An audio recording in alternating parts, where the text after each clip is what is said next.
వైకా jewellers వెలలేని Vaibhogam తరుగులేని నమ్మకం. ఇప్పుడు మన కాకినాడలో డిసెంబర్ 5న ఘనంగా ప్రారంభం కాబోతోంది. తులారాశి. సో ఈ సంవత్సరం కొద్దిగా సమస్యాత్మకంగా ఉండబోయేటువంటి కాంట్రవర్షియల్ రాశిది.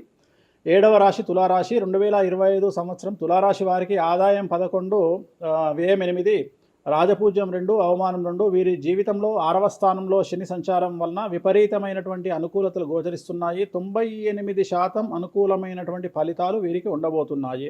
అన్ని రంగాల యందు ఆధిక్యత, వ్యవహారములు లాభించుట, అప్రయత్న ధనలాభము, స్పెక్యులేషన్స్, షేర్ మార్కెట్ రాణించుట, స్థిరాస్తి వృద్ధి, బంధుమిత్ర లాభము, వ్యాపార లాభము, ఉద్యోగ లాభము, ఉద్యోగంలో ప్రమోషన్లు, అవివాహితులకు వివాహయోగ సూచనలు, ఉద్యోగ లాభము, రైతులకు అన్ని పంటలలోనూ అనుకూలమైన ఫలితాలు, అన్ని పంటలు సమృద్ధిగా పండి దిగుబడి రాబడి ఎక్కువగా ఉండడము, గవర్నమెంట్ ఉద్యోగస్తుల్లో మరీ ముఖ్యంగా పోలీసు లేదా ఐపీఎస్ ఐఏఎస్ పదవుల్లో ఉండే వారి మీద ఏసీబీ సిబిఐ ఈడీ లాంటి సమస్యలు, వివాహితులకు వివాహయోగ సూచనలు, సంతానం లేని వారికి సంతాన యోగ సూచనలు ఈ సంవత్సరం గోచరిస్తూ ఉన్నాయి. తులారాశి వారి జాతకంలో అతి ముఖ్యమైనటువంటి విషయం ఏమిటంటే వీరి జీవితంలో 2025 సంవత్సరంలో పెను సంచలనం, అతిపెద్ద సంచలనం అంటే పోలీసు కేసు కానీ, కోర్టు కేసు కానీ, లేదా ముఖ్యంగా మీడియాకి ఎక్కడం, సమాజంలో విపరీతమైన ప్రచారం, చెడు పేరు ఏర్పడుట ఈ సంవత్సరం కనిపిస్తూ ఉన్నది.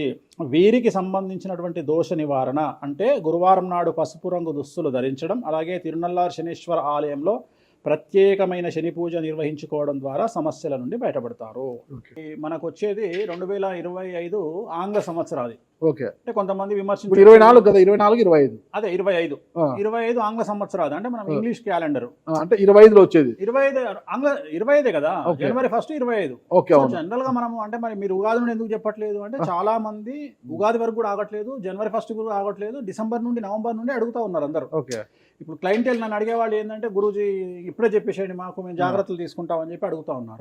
సో అందుకనే 2025 సంవత్సరం ఆంగ్ల సంవత్సరాది అంటే జనవరి 1 నుండి ఎలా ఉండబోతుంది అనేది మనం ఒకసారి చూసుకుంటే, అన్నిటికంటే ముఖ్యంగా ఈ వచ్చేటువంటి సంవత్సరం పేరు శ్రీ విశ్వావసునామ సంవత్సరము. విశ్వావసునామ సంవత్సరము. సో రాబోయేటువంటి ఎందుకు గురుగారు అది వస్తుంది పేరు 60 సంవత్సరాల్లో ప్రతి సంవత్సరం ఒక్కొక్క పేరు వస్తుంటది.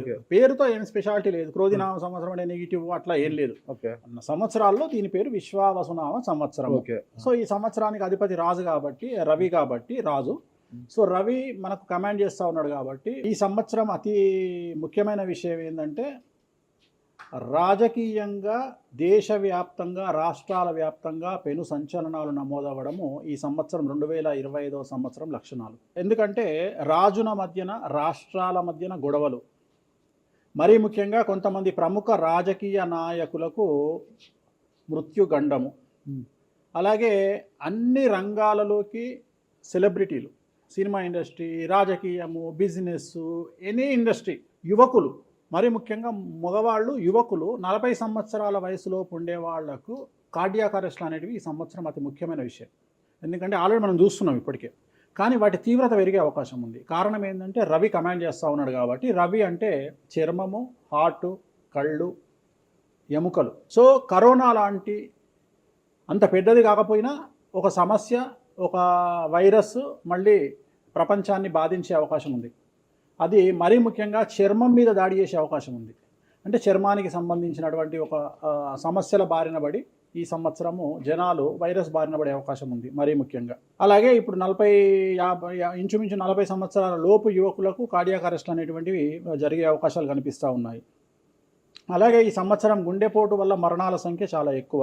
ఇదంతా 2025 జనవరి నుంచి ఎగ్జాక్ట్లీ. అలాగే ఈ సంవత్సరము ఎండల తీవ్రత చాలా ఎక్కువ, విపరీతమైనటువంటి ఎండలు ఉండే అవకాశం ఉంది. అలాగే ఈ సంవత్సరాలు ప్రపంచవ్యాప్తంగా అగ్నిపర్వతాల పేలుడు అనేటువంటిది ఈ సంవత్సరం గమనించాల్సినటువంటి విషయం. అలాగే ఈ సంవత్సరం మంచు పర్వతాలు కరగడం వల్ల వాతావరణంలో మార్పులు గమనించాల్సి ఉంటుంది ఈ సంవత్సరం. అలాగే అమెరికా దేశానికి విపరీతమైనటువంటి గాలి తుఫానులు, వరదలు ఈ సంవత్సరం కనిపిస్తూ ఉన్నాయి. అలాగే 1-2 దేశాల మధ్యన యుద్ధ వాతావరణం ఖచ్చితంగా ఉండి తీరుతుంది, లేదా యుద్ధం జరుగుతున్నాయి కదా, అది ఇంకా పెరుగుతుంది. ఇప్పుడు ఉన్నదానికంటే తీవ్రత పెరుగుతుంది అనేది. అలాగే మనకు 2025 సంవత్సరంలో సెప్టెంబర్ 7వ తేదీ 2025 సంవత్సరం ఆదివారం రాహుగ్రస్త సంపూర్ణ చంద్రగ్రహణం ఏర్పడుతుంది. ఇది కుంభరాశికి వ్యతిరేకమైన ఫలితాలు ఇస్తుంది. అలాగే వచ్చే సంవత్సరం అంటే 2025 సంవత్సరంలో మే 9వ తేదీ నుండి సరస్వతి నదికి పుష్కరాలు అనేటువంటివి ఏర్పడతా ఉన్నాయి. ఈ సంవత్సరము రాజకీయ నాయకులకు సంబంధించి మరీ ముఖ్యంగా ఇందాక మనం మాట్లాడుకున్నట్టుగా పవన్ కళ్యాణ్ గారికి ఏలినాటి శని వెళ్ళిపోతుంది. అలాగే లోకేష్ గారి జాతకరీత్యా, పవన్ కళ్యాణ్ గారి జాతకరీత్యా విపరీత రాజయోగం అనేటువంటిది కనిపిస్తూ ఉంది. జగన్మోహన్ రెడ్డి గారికి లేదా రాజయోగం వల్ల? ఇప్పుడు లేదు, ఈ సంవత్సరం లేదు. ఓకే. అంటే 2025 సంవత్సరంలో లేదు. 29 కన్నా ఉందా? 20 అది మన తర్వాత మాట్లాడుకో. ఓకే. 25లో మాత్రము నేను అనేది ఏంటంటే ఇప్పుడున్న స్థాయి కంటే వీళ్ళిద్దరికి ఇంకా పై స్థాయికి వెళ్ళే అవకాశం ఉంది. లోకేష్ బాబు కానీ పవన్ కళ్యాణ్ గారు కానీ. అదే నాకు అర్థం కావడం, వాళ్ళిద్దరు మంత్రులే. నాకు అర్థం కాదు. ఇప్పుడు ఉన్నటువంటి పదవుల కంటే కూడా గొప్ప పదవులను వీరు పొందేటువంటి అవకాశాలు కనిపిస్తున్నాయి. రాజ్యసభ తీసుకుని కేంద్రానికి వెళ్తారా? కేంద్ర మంత్రులు అవుతారా? కేంద్ర మంత్రులు వెళ్తారా? పెద్దదే కదా, కేంద్ర మంత్రి అనేది పెద్దది కదా. సో అది ప్రభాస్ గారి జాతకంలో చాలా అనుకూలమైనటువంటి ఫలితాలు, శుభవార్తలు వినేటువంటి అవకాశాలు కనిపిస్తా ఉన్నాయి. వివాహం అవుతుందా చెప్పలేము, ఎందుకంటే తులారాశి కాబట్టి వివాహం కావచ్చు. సో ఫ్యాన్స్ కి ఇది పండగనే, పెద్ద పండగనే. ఓకే. సో ఇది ఓవరాల్ గా ఇంకా బేసిక్ డీటెయిల్స్. అట్లా ఎక్కువగా ఒక పూజ మాత్రం ఎక్కువగా చెప్పారు, చాలా మంది కూడా చెప్పారు. తిరునల్లార్ శనీశ్వర ఆలయం, శని ఎఫెక్ట్. ఓకే. ఎక్కువ మందికి తిరునల్లారు చెప్పిన అక్కడ ఎంత 450 రూపాయలు ఉంటుంది పూజ. అది తిరునల్లారు పాండిచ్చేరిలో ఉంటుంది. అక్కడికి వెళ్ళి పూజ చేసుకుంటే సరిపోతుంది. ఇది పేరును బట్టి ఈ రాశుల ప్రకారం ఇలా ఉంటుందని మీరు రాశారా, లేకపోతే వాళ్ళ డేట్ ఆఫ్ బర్త్ ప్రకారం? నక్షత్రం బట్టి, నక్షత్రాలు.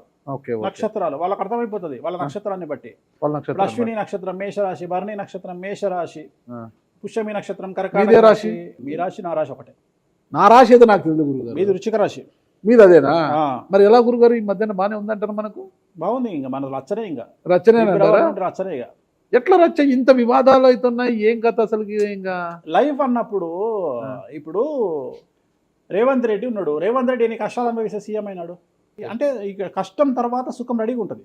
ఓకే. ఇప్పుడు కష్టపడ్డారు కాబట్టి మీకు సుఖం ఉంది అంటారు. మీకు కాదు, మళ్ళీ మీకు మనకు అందరికీ. ప్రతి మనిషి జీవితంలో పండ్లున్న చెట్టుకే రాయి దెబ్బలు, అంతేగాని పళ్ళు లేని చెట్టుని కూడా పట్టించుకుంటాడు. పళ్ళు ఉంటేనే దాన్ని రాయి చేస్తారు. అట్లనే మనం కూడా అంతే అండి. వేణుస్వామి అంటే పూజలకు పెట్టింది పేరు.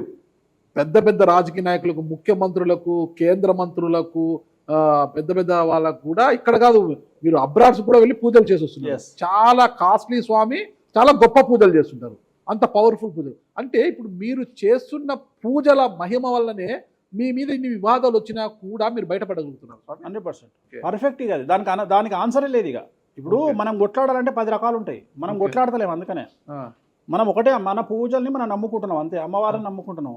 ఇప్పుడు ఒక్కొక్క సమస్యకి ఒక్కొక్క అమ్మవారు పరిష్కరిస్తారు దశమహావిద్యల్లో. మనం అదే చేస్తున్నాం. ఇప్పుడు నేను ఒకటే మాట చెప్తా, కాంట్రవర్సీస్ వచ్చినాయి, మీరు అడిగినరు, ఎన్ని సమస్యలు వచ్చినాయి. జనాలు ఏం ఆలోచిస్తారంటే వేణుస్వామి ఈ సమస్యల నుండి బయటపడతాడా, పడితే ఎలా పడతాడు? నేను ఒకటే అనుకుంటున్నా, ఇంతమందికి పూజలు చేసి వాళ్ళ సమస్యల నుండి బయటపడడానికి ప్రయత్నించే నేను, నాకు వచ్చిన సమస్యను కూడా అదే పూజల ద్వారా బయటపడడానికి ప్రయత్నం చేస్తున్నాను. అంటే వివాదాలు చుట్టుముడుతున్నాయి, సోషల్ మీడియాలో వైరల్ అవుతున్నాయి, ఉమెన్ కమిషన్ మీ మీద ఫిర్యాదులు చేశారు. ఇన్ని చేసినా కూడా ఎక్కడా మీకు ఉచ్చు బిగుసుకోవడం లేదు, బయటపడుతున్నారు. ఇది మీ పూజల మహిమనా, లేకపోతే ఏమన్నా బ్రైబ్ చేస్తున్నారా? అమ్మవార్లు ఇప్పుడు ఉదాహరణ, మనం తెలుగు రాష్ట్రాల్లో ఉంటాం, వెంకటేశ్వర స్వామి వారు అంటే మనకు తెలుసు. ఇప్పుడు తమిళనాడులో పెరుమాళ్ అంటారు వెంకటేశ్వర స్వామిని. అదే నార్త్ ఇండియాకి వెళ్తే బాలాజీ అంటారు. వాళ్లకు బాలాజీ అంటే చాలా భయం. అలాగే మన రాష్ట్రంలో మనకు తెలిసిన వాళ్ళకి కామాఖ్యలో ఉండే అమ్మవారు అంటే భయం. కానీ తెలియని వాడికి భయం ఉండకపోవచ్చు, వాడు ఇష్టం వచ్చినట్టు కామెంట్ చేయొచ్చు అమ్మవారు. చాలా మందికి మీరంటే భయం అనుకుంటా, అంటే మనం చేసే పూజల వల్ల ఉండొచ్చు. ఓకే. నేను అనేది ఏంటంటే, నేను చేసే అదే ఇందాక మనం మాట్లాడుకున్నప్పుడు అదే చెప్తున్నా, వామాచారంలో పూజలు చేయాలంటే భయపడతారు. కారణం ఏమిటి అంటే, ఖచ్చితంగా మందును ముట్టుకోవాలి, నాన్ వెజ్ను ముట్టుకోవాలి. దానికి వీళ్ళు చేసే పూజలు అడ్డుపడతాయి. అంటే వీళ్ళు సమాజంలో భయపడతారు కాబట్టి వీళ్ళు వాటి జోలికి పోరు. తాంత్రిక పూజల్లాగా ఉంటాయి. తాంత్రిక తంత్ర మార్గం అంటారు దాన్ని. శ్రీకాళహస్తిలో కాదు శ్రీకాళహస్తిలో రావుకేతు పూజ చేయించుకున్నారు కదా, తాంత్రిక పూజలే అది. నిమ్మకాయ పెడితే తంత్రమే, గుర్తుపెట్టుకోండి. నిమ్మకాయ ఎక్కడ పెట్టినా తంత్రమే. మిమ్మల్ని కాపాడుతోంది మీరు చేస్తున్న పూజల మహిమే. అంతే అంతే అంతే, వాళ్ళే చూసుకుంటారు. నేను అనే పాయింట్ ఏంటంటే, నేను ఒకటే చెప్తున్నానండి, తప్పు చేస్తే నన్ను అమ్మవారు సర్వనాశనం చేస్తుంది. అమ్మవారిని విమర్శిస్తే వాళ్ళ సంగతి అమ్మవారు చూసుకుంటది. అంతేనా? అంతే. ఇక నాకు అవసరం, నేను కొట్లాడను చెయ్యను, నాకు అనవసరం, నాకు లొల్లే వద్దు. నాకు నేను దేవుళ్ళని నమ్ముకున్నా, నా పని అదే. నాకు హిమాచల్ ప్రదేశ్ కామాఖ్య కాకపోతే బాగాలముఖి కాకపోతే తారాపీఠ పోతే ఇప్పుడు మన తారాపీఠ పోయి వచ్చిన. చాలా మందికి తెలియదు తారాపీఠ అని కలకత్తా నుండి 300 కిలోమీటర్లు ఉంటుంది. మీరు కావాలంటే గూగుల్ చేయొచ్చు. తారాపీఠ అని అమ్మవారు అండి. ప్రతిరోజు శ్మశానంలో ఉంటుంది అమ్మవారు, ఒరిజినల్ శ్మశానంలో ఉంటుంది. ప్రతిరోజు అమ్మవారికి ప్రసాదం అంటే డెడ్ బాడీ దహనం అయినాకనే అమ్మవారికి నైవేద్యం పెడతారు. అంత పెద్ద ప్రసిద్ధమైనటువంటి దేవాలయం.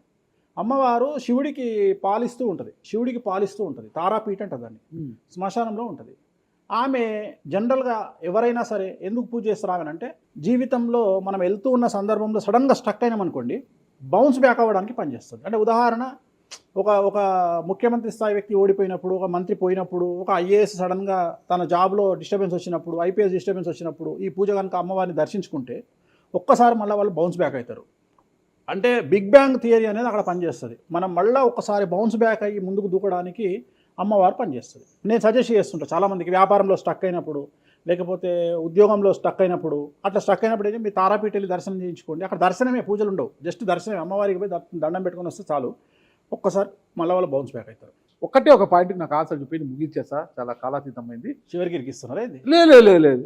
ఇప్పుడు ఏపీలో అంటే గత ప్రభుత్వ హయాంలో, వైసీపీ హయాంలో వీళ్ళ మీద కేసులు పెట్టారు. ఇప్పుడు వీళ్ళ అధికారం వీళ్ళ మీద కేసులు పెడుతున్నారు కదా. ఈ కేసుల పరంపర ఇలా కొనసాగి జగన్మోహన్ రెడ్డి గారు జైలుకి వెళ్ళే అవకాశం ఉంది. వచ్చే సంవత్సరం మే 9వ తేదీ వరకు అవకాశం ఉంది, దాటితే లేదు. ఇది ఓవరాల్గా వేణుస్వామి గారు ఇచ్చారు. మీకు ఏదైనా అనుమానాలు ఉన్నా డైరెక్ట్గా వేణుస్వామి గారికి ఫోన్ చేయండి, మీ అనుమానాలను నివృత్తి చేసుకోండి. థ్యాంక్ యూ గురుగారు, నమస్తే. ఓకే, ఓం నమో వెంకటేశాయ.